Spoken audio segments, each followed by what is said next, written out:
नमस्कार, मी कपिल देशपांडे. TV9 मराठीच्या Facebook पेजवर तुम्हा सगळ्यांचं खूप खूप स्वागत आहे. तिने आरती म्हणून सगळ्यांचं मन जिंकलं, पण आता राणी म्हणून पुन्हा एकदा ती सगळ्यांची मन जिंकायला लवकरच आहे. तुम्ही ओळखलंच मी कोणाबद्दल बोलतोय. आपल्यासोबत कागर या चित्रपटाची संपूर्ण टीम आहे.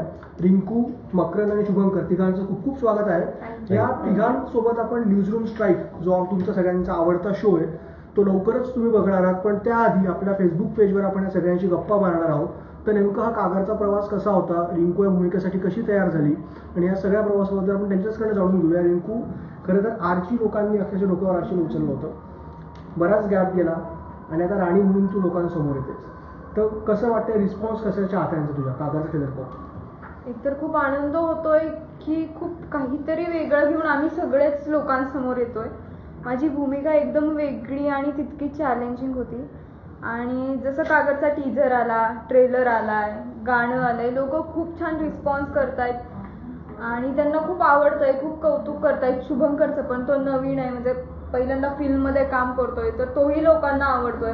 तर खूप आनंद होतोय सगळं बघून. शुभंकर, खरं तर फ्रेशर्समध्ये जेव्हा तुला बघितलं तेव्हा मुलींचं फॅन फॉलोइंग खूप जास्त होतं तुझ्या बाबतीत, चॉकलेट हिरो म्हणून शुभंकर. पण आता कागरमध्ये एकदम रांगडा लुक दिसतोय. तर कसा होता हा मेकओव्हर सगळा? मेकओव्हर मला तर सम्राट पाटील हे चॉकलेट वगैरे मला तरी कधी दिसलं नाही, पण ठीक आहे. पण कम्प्लिटली वेगळे दोन कॅरेक्टर्स आहेत, वेगळे दोन म्हणणं आहे दोन कॅरेक्टर्सचं. तर मी म्हणेन की युवराजकडून मी खूप काही शिकलो, शुभंकर म्हणून मी खूप काही शिकलो की या अख्ख्या प्रोसेसमुळे मला ॲज अ सिटिझन म्हणजे ॲज शुभंकर मला खूप काही शिकायला मिळालं. तर हे बरं वाटतं की मला हा रोल करायला मिळाला आणि अशा प्रकारे मला लोकांसमोर युवराज म्हणून कुठेतरी यायला मिळाला, याचा खूप आनंद होतो. मकरंद, रिंकूला डोळ्यासमोर ठेवूनच कागर लिहिलास बनवायला घेतलंस का? कारण जेव्हा अनाऊन्समेंट झाली तेव्हा रिंकूच्याच नावाची चर्चा होती. रिंकूचा नवा सिनेमा असं ते होतं. तर रिंकूच डोळ्यासमोर होती का जेव्हा कागर तू करायला घेतलास? नाही, असं काही नाहीये. आधी कथा डोळ्यासमोर होती आणि ते कथेतलं पात्र राणी होतं आणि त्याच्यानंतर रिंकू डोळ्यासमोर आली आणि मग रिंकूला अप्रोच झालो. त्यामुळे मला असं वाटतं की कथा मेन आहे आपल्या याच्यातली.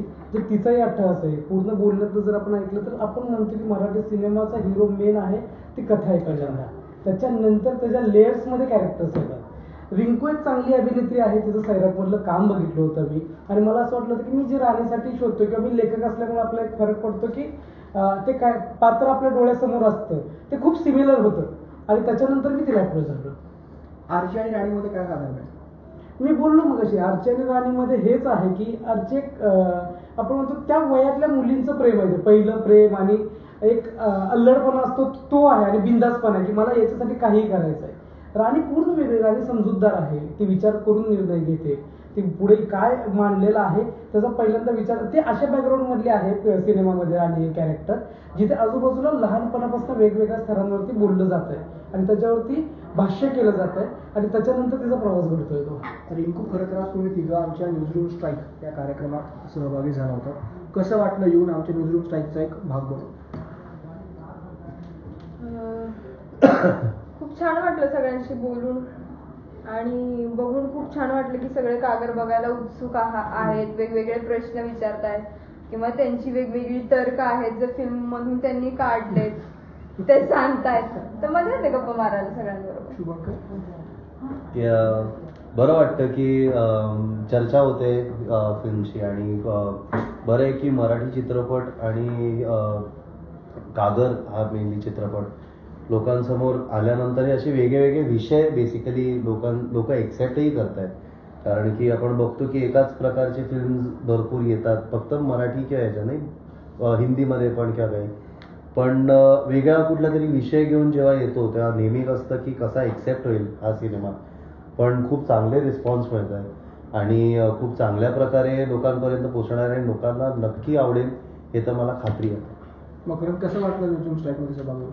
मजा आली. एकतर पहिल्यांदाच अशा कुठल्या तर कार्यक्रमामध्ये होतो आणि तुम्ही म्हणालात की पहिल्यांदा कुठली तर सिनेमाची टीम एक राजकीय व्यासपीठावरती किंवा अशा पद्धतीच्या ठिकाणी येते.